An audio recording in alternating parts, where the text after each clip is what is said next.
The hospital hallway was quiet, except for the faint hum of fluorescent lights and the occasional beep from a distant monitor. The smell of antiseptic lingered in the air, sharp and cold. A young boy sat curled in the corner, trembling, his small hands clutched tightly around his knees as tears streamed down his face. Nurses passed by, whispering, unsure of how to reach him. The child's cries weren't loud, but they carried something deeper: panic, heartbreak, fear. And then, from the end of the corridor, came an unexpected sound, a soft pop. Then another. And another. The boy looked up through his tears. Floating toward him were bubbles, shimmering under the harsh hospital lights, catching tiny rainbows as they drifted down. A man in a worn janitor's uniform stood a few feet away, holding a small bottle of bubble liquid, blowing slowly and gently, his face kind but weary. The boy's cries softened. His eyes followed the bubbles as if each one carried away a piece of his fear. The man smiled softly, unaware that behind the tinted glass of the waiting room door, a woman was watching with wide, astonished eyes, her designer heels frozen mid-step, her heart pounding as memories came rushing back.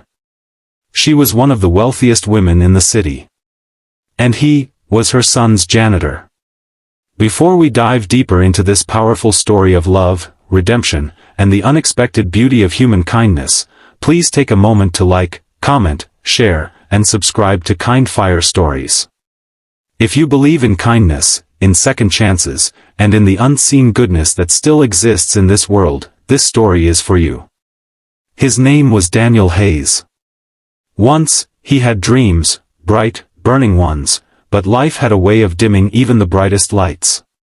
A former construction foreman turned single father, Daniel's world had crumbled when his wife, Lily, passed away during childbirth.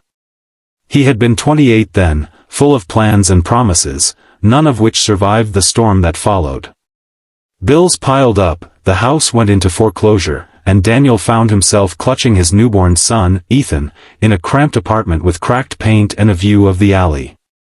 He took whatever job he could get, eventually landing one as a janitor at St. Mary's Children's Hospital. It wasn't glamorous, but it was steady. And it let him be near people who needed comfort. Maybe, he thought, it was a small way to give back the kind of care he wished someone had given him when everything fell apart. Every night, after long hours of mopping, scrubbing, and polishing the endless floors of the hospital, Daniel would visit the children's ward. He never went to bother anyone, but somehow the kids found him anyway. They liked him. Maybe because he always carried a bottle of bubbles in his cart. It was something he'd started doing for Ethan when the boy had trouble sleeping. Daniel had discovered that when words failed, bubbles worked. Their lightness, their color, the way they rose and disappeared, all of it seemed to tell kids that sadness wasn't forever. So he blew bubbles in hallways, in waiting rooms, even in stairwells. It was silly, maybe. But it made people smile. That morning, the hospital was unusually tense. A little boy named Jacob had been brought in after a panic episode. He was only 6, and the doctors whispered that he hadn't spoken since witnessing his father's sudden death. His mother, a woman of striking beauty and quiet power, had checked him in under an alias. Nobody knew who she really was. Her name was Evelyn Ward, the CEO of one of the biggest tech companies in the country, but to the staff, she was just Mrs. W. She was trying to protect her son from the press, from the world, from everything. Daniel found the boy alone outside the therapy room, his tiny shoulders shaking. No nurse could get close, every attempt made him scream. Daniel, pushing his mop bucket down the hall, stopped. Something in the boy's cries hit him deep. It was the sound of someone too young to carry that much pain. He set down his mop, crouched nearby, and quietly pulled a small bottle of bubbles from his cart. He didn't speak. He didn't come closer. He simply began to blow. The first bubble drifted toward the boy and popped against his hand. He blinked. Another floated past his face. Then another. Slowly, curiosity began to soften the fear. Within minutes, Jacob's tears had stopped, replaced by the faintest trace of wonder. Daniel smiled, kneeling on the clean tiles as though he were kneeling before something sacred. And for the first time in days, the boy laughed. It was soft and broken, but it was real. What Daniel didn't know was that Evelyn had returned early from a call, stepping into the hallway just in time to see it happen. She had been helpless for weeks, money couldn't heal her son's grief, doctors couldn't make him speak. But here was a janitor, with old shoes and tired eyes, doing what no one else could. She felt her throat tighten, tears she'd been suppressing for days welling up. How could someone with nothing give so much peace? Later that night, she found out his name. She asked the nurses. They said he was quiet, hard-working, polite.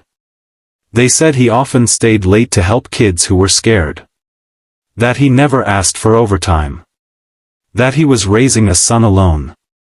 Evelyn couldn't shake it off. That small act had touched something in her, something she'd forgotten existed. Days turned into weeks.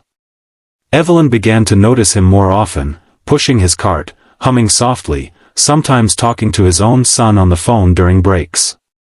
His voice would soften whenever he mentioned Ethan. She could tell he loved his boy fiercely. And somehow, that love began to heal her own heart too. She found herself wondering how it must feel to live like that, not surrounded by boardrooms and stock reports, but by small kindnesses that meant everything. One evening, as the hospital lights dimmed and rain tapped against the windows, Evelyn saw Daniel sitting with Jacob again. The boy now smiled when he saw him. Daniel had brought a small toy car for him, something simple but meaningful. The two of them played quietly on the floor of the waiting area while nurses walked by, smiling. Evelyn watched, her heart aching with gratitude. The janitor who had blown bubbles was slowly bringing her son back to life. But Daniel's life outside the hospital was far from easy. His rent had gone up. Ethan had asthma, and the medication bills were piling higher than his paycheck. He never complained, he simply worked harder, took double shifts, and smiled through exhaustion. Yet every night, before bed, he'd tell his son the same thing: kindness doesn't cost anything, buddy. But it changes everything. It was a line that would change his life soon enough. A few weeks later, St. Mary's Hospital announced a major renovation project. A billionaire donor had agreed to fund an entire new wing for children's therapy. Rumors flew that the donor was Mrs. W. The day she arrived for the announcement, the hospital was buzzing. Cameras, press, security, the works. Daniel stayed back, mopping the rear corridor as usual, hoping to finish before the media chaos reached him. He didn't notice when Jacob ran up to him, laughing, tugging on his sleeve. "You came," the boy said, his first words in months. The cameras turned. The crowd gasped. The mother froze. Evelyn Ward, billionaire, philanthropist, and CEO, stood speechless as her son ran not to her, but to the janitor. In that moment, everything slowed. Reporters whispered. Hospital staff stared. Daniel knelt, hugging the boy instinctively, unaware of what had just unfolded in front of the world. Evelyn walked forward, tears streaming freely now. "That's the man," she said softly to the cameras. "That's the man who gave me my son back." The news spread everywhere. But what followed wasn't fame, it was transformation. Evelyn offered Daniel a job in her company, not as charity, but because she saw something in him: honesty, humility, compassion. She wanted that energy in her world. But Daniel hesitated. "I'm just a janitor," he said quietly. Evelyn smiled. "You're the reason my child can smile again. You're not just anything." He accepted, and life began to change, not overnight, but slowly, beautifully. He moved into a modest home with Ethan, who soon became friends with Jacob. The two fathers, one who had lost everything and rebuilt from kindness, and one who had rediscovered the meaning of love through humility, became bound by something greater than circumstance, the power of small, good acts that ripple far beyond what we can